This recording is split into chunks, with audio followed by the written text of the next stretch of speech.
வணக்கம் நண்பர்களே, முக்கிய செய்திகளை இந்த பதிவில் பார்க்க போகிறோம். என்ன செய்தி? தெலுங்கானாவில் லோக்கல் பாடி எலெக்ஷன் ரிசல்ட்டு நேற்று வெளியிடப்பட்டுச்சா? நேற்று போட்ட வீடியோவில் முன்னிலை நிலவரத்தை மட்டும் அப்டேட் பண்ணியிருந்தேன். காங்கிரஸ் போட்டியிட்ட அனைத்து வார்டுகளில் மேக்சிமம் அவங்க தான் லீடிங்கில் இருக்காங்க அப்படின்னு சொல்லிட்டு அப்டேட் பண்ணியிருந்தேன். இப்போ ஃபைனல் ரிசல்ட்டு புள்ளி விவரத்தோடு கிடச்சிருக்கு. எந்தெந்த கட்சிகள் எவ்வளோ வார்டுகளை ஜெயிச்சிருக்காங்க, எவ்வளோ நகராட்சிகள் ஜெயிச்சிருக்காங்க, மாநகராட்சிகள் எவ்வளோ ஜெயிச்சிருக்காங்க அப்படிங்கிற எக்ஸாக்டான ரிசல்ட்டு வெளியிடப்பட்டிருக்கு. அந்த வகையில் 116 நகராட்சிகளுக்கு இந்த முறை தேர்தல் நடந்துச்சு. 116ல் 83 நகராட்சிகளை காங்கிரஸ் ஜெயிச்சிருக்காங்க.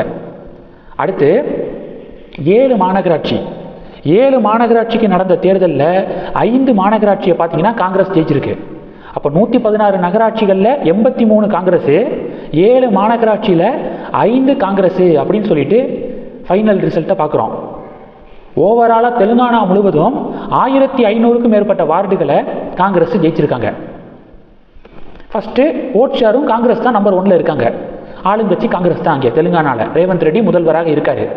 ரெண்டாவது பார்த்தீங்கன்னா Bharatiya Rashtriya Samithi party second position. அவங்க எவ்வளோ வார்டுகளை ஜெயிச்சிருக்காங்க? 772 வார்டுகளில் பாரதிய ராஷ்ட்ரிய சமிதி ஜெயிச்சிருக்காங்க. அப்போது காங்கிரஸ் ஜெயிச்சதில் கிட்டத்தட்ட பாதி 50% பாரதிய ராஷ்ட்ரிய சமிதி ஜெயிச்சிருக்காங்க. பாரதிய ராஷ்ட்ரிய சமிதி ஜெயிச்ச வார்டுகளில் ஏறத்தாழ 50% பிஜேபி ஜெயிச்சிருக்காங்க. பிஜேபியை பொறுத்த வரைக்கும் 326 வார்டுகளில் பிஜேபி வெற்றி பெற்றிருக்காங்க.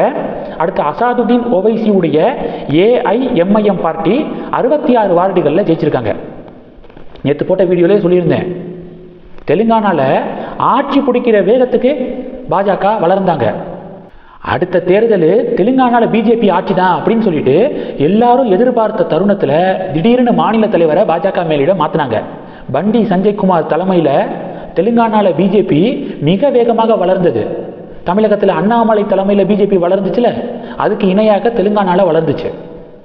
ஆனால் தமிழகத்திலையும் தெலுங்கானாலையும் மிகப்பெரிய தவறான டிசிஷனை பாஜக மேலிடம் எடுத்தாங்க. நல்லா பெர்ஃபார்ம் பண்ணிக்கிருந்த கிரவுண்டில் வேறு லெவலில் வேலை பார்த்துட்டு இருந்த தலைவரை மாற்றிட்டு புதிய தலைவரை அப்பாயிண்ட் பண்ணாங்க.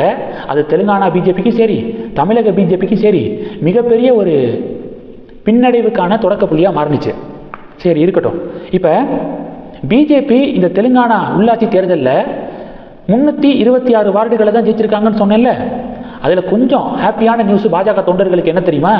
2 மாநகராட்சிகளை பாஜக கைப்பற்றியிருக்காங்க அப்படிங்கிற ஒரு ஹாப்பியான நியூஸ் பாஜகவினர்களுக்கு கிடச்சிருக்கு. ஓட் ஷேர் அடிப்படையில் 3rd பொசிஷனாக இருந்தாலும் 2 மாநகராட்சி பிஜேபி ஜெயிச்சிருக்காங்க. பிஆர்எஸ் ஒன்று கூட ஜெயிக்கலை. அது என்ன 2 மாநகராட்சி? ஒன்று கரீம்நகர் மாநகராட்சி, இன்னொன்று நிஜாமாபாத் மாநகராட்சி. கரீம்நகரை பொறுத்த வரைக்கும் மொத்தம் 66 வார்டுகள் இருக்குது. இந்த 66ல் பிஜேபி 30, காங்கிரஸ் 14, பிஆர்எஸ் 9, அடுத்து சுயேட்சை கவுன்சிலர்கள் 13. இப்போ டோட்டலாக 66. சிங்கிள் லார்ஜஸ்ட் பார்ட்டி கரீம்நகரை பொறுத்த வரைக்கும் பிஜேபி தான்.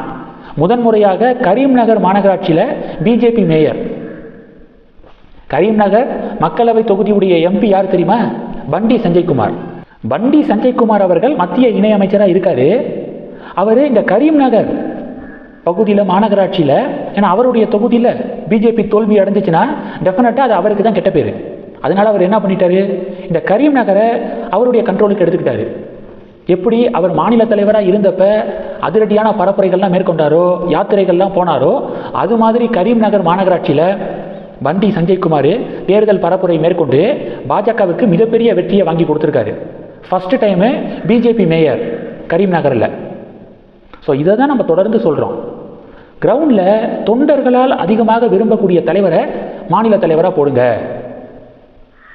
மாற்றிட்டீங்க, அண்ணாமலையை மாற்றிட்டீங்க, பண்டி சஞ்சய்குமாரை மாற்றிட்டீங்க, ஒரு தடவை தப்பு பண்ணிட்டீங்க, இனி அந்த தப்பை தொடராதீங்க, மறுபடியும் அவங்கள ஸ்டேட் இன்சார்ஜுக்கு கொண்டு வாங்க அப்படின்னு சொல்லிட்டு தான் பாஜக தொண்டர்கள் அடுத்தடுத்து தங்களுடைய ஆசைகளை வெளிப்படுத்திக்க இருக்காங்க. என்னைக்கு தமிழக பாஜகவுடைய மாநில தலைவராக அண்ணாமலை மறுபடியும் நியமனம் செய்யப்படுறாரோ அப்போ இருந்து தான் மீண்டும் தமிழக பாஜக வளர்ச்சியை தொடங்கும் அப்படின்னு சொல்லிட்டு நிறைய பொலிட்டிக்கல் எக்ஸ்பர்ட்ஸுடைய ஃபீட்பேக்கையும் பார்க்க முடியுது. இது ஒன்று. 2வது மாநகராட்சி நிஜாமாபாத் அப்படிங்கிற மாநகராட்சி. மொத்தம் 60 வார்டுகள் இருக்குது. இதில் பிஜேபி 28, காங்கிரஸ் 17, ஏஐஎம்ஐஎம் 14, பிஆர்எஸ் 1. 2வது, ராகுல் காந்தி அவர்கள் விவசாய சங்க தலைவர்களை சந்தித்த புகைப்படம் அப்படின்னு சொல்லிட்டு ஒரு புகைப்படத்தை காங்கிரஸ் ஷேர் பண்ணியிருக்காங்க. இந்தியா அமெரிக்கா இடையே ட்ரேடு டீல் ஃபைனல் ஆயிருக்குல்ல, இதில் விவசாயிகள் பாதிக்கப்பட போகிறாங்க அப்படிங்கிறத அறிந்து விவசாய சங்க தலைவர்கள் கவலை தெரிவித்திருக்காங்க ராகுல் காந்தி கிட்ட அப்படின்னு சொல்லிட்டு காங்கிரஸ் எழுதியிருக்காங்க.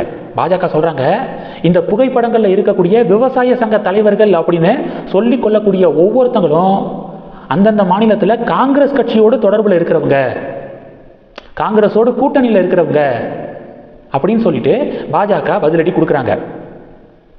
புதிய வேளாண் சட்டம் கொண்டு வரப்பட்டுச்சுல, உடனே எதிர்க்கட்சிகள் விவசாயிகள் மத்தியில் எப்படி போலியான விஷயத்தை பரப்புனாங்கன்னா, அவ்வளவுதான், மினிமம் சப்போர்ட் ப்ரைஸ் எம்எஸ்பி இருக்குல்ல, அதை பேன் பண்ண போகிறாங்க, உங்களுடைய விவசாய நிலங்களை கார்பரேட் பிடுங்க போகிறாங்க அப்படின்னு சொல்லிட்டு இந்த பொய்யான தகவல்களை மக்கள் மத்தியில் திணித்து கிட்டத்தட்ட 2 வருடங்கள் வேளாண் போராட்டம் நடந்துச்சு. அதே ரூட்டை காங்கிரஸ் ஃபாலோ பண்ண பார்க்குறாங்க. இந்தியா அமெரிக்காவுடைய ட்ரேடு டீலை சுட்டிக்காட்டி இந்திய விவசாயிகள் பாதிக்கப்படுறாங்க அப்படின்னு சொல்லிட்டு ஒரு பொய்யை பரப்பி வேளாண் போராட்டம் மாதிரியே மறுபடியும் ஒரு போராட்டத்தை நடத்த காங்கிரஸ் பிளான் பண்ணுற மாதிரி தெரியுது. விவசாயிகள் காங்கிரஸுடைய சதிக்குள்ளே விழுந்துடக்கூடாது அப்படின்னு சொல்லிட்டு பாஜக அறிவுறுத்துறாங்க. இந்த செய்திகளை பற்றி உங்களுடைய பார்வைகளை மறக்காமல் கமெண்ட் பண்ணுங்கள். தொடர்ந்து கணக்கில் இருங்க. அடுத்தடுத்து நிறையா பதிவுகளை பார்க்க போகிறோம்.